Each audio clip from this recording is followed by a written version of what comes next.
नाम प्रमोद तिवारी है। मैं लखनऊ से 20 किलोमीटर दूरी बख्शी तालाब में रहता हूँ। सरकारी सर्विस करता हूँ। तो मोहल्ले में औरतों को लेकर के क्या स्थिति है? ठीक नहीं है। कैसा है? मतलब एक क्लास 2 अफसर की वाइफ टीचर है इंटर कॉलेज में, और उसके साथ वो इतना मिसबिहेव करता है कि मारते मारते वो बाहर ले आता है। दूसरी तरफ सामने एक ठाकुर परिवार है, उस लड़का और माँ मिल के उस बहू को बाल घसीट के इस तरह मारते हैं कि आंगन में दौड़ा दौड़ा के मारते, फिर उसको गैस के पास ले जा कहते हैं इसमें अपने आप तुम आग लगा लो।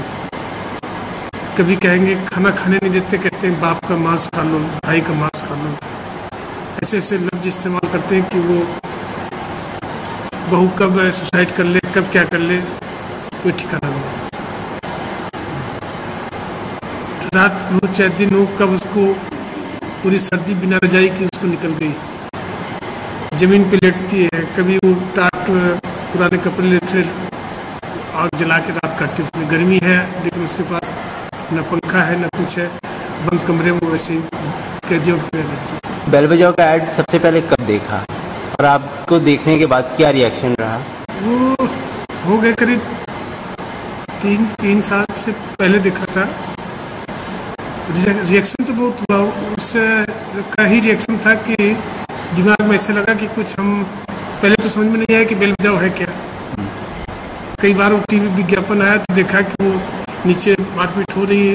एक आदमी आया, उसने घंटी बजाई और अंदर से चीनी मांगी, उसके बाद वो गायब हो गया।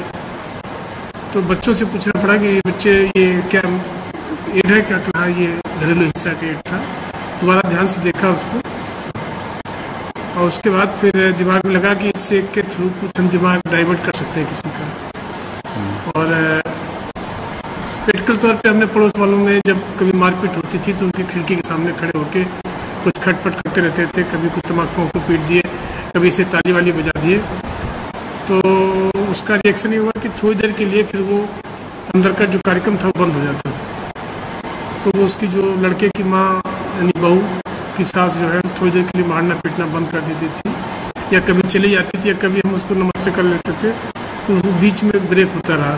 तो धीरे धीरे धीरे धीरे धीरे धीरे धीरे धीरे धीरे आज ये स्थिति है कि वो फिर अब मारपीट बंद हो गई है। अब उस औरत को मार नहीं पड़ती है। चोरी छुपे भले कोई एक आध झापड़ उसका आदमी मार दे दिन में, लेकिन जो रोज़ रेगुलर काम था शाम को 100-200 चप्पल मारना सर में या जेल करना, तो वो एक रूटीन वर्क बंद हो गया है। और वो माँ भी आना उसका बंद हो गई है। तो उससे कम से कम हम मान सकते हैं 80% बेल बजाओ ने उसकी मतलब जो जिस लेडीज़ को मर जाना चाहिए था अब से 6 महीने पहले, वो अभी इस लायक हो गई है कि 2-4 साल चल जाएगी। हमको तो ऐसा लगा कि हमें जो लगा तो अच्छा लगा। सबसे ज़्यादा उस लेडीज को लगा, भरी भरी आंखें उसकी,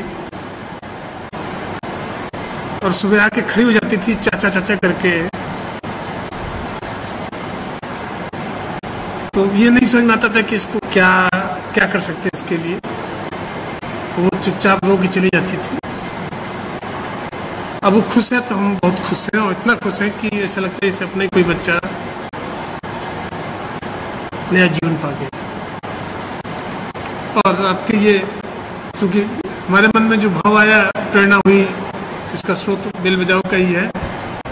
तो मैं उनको थैंक्स बहुत बहुत, क्योंकि नई चीज़ जो मन में आई एक उन्हीं से आई, और दोबारा इस तरह की चीज़ वो देते रहें जिससे इसी सिस्टम से कोई और किसी को भला हो जाए। और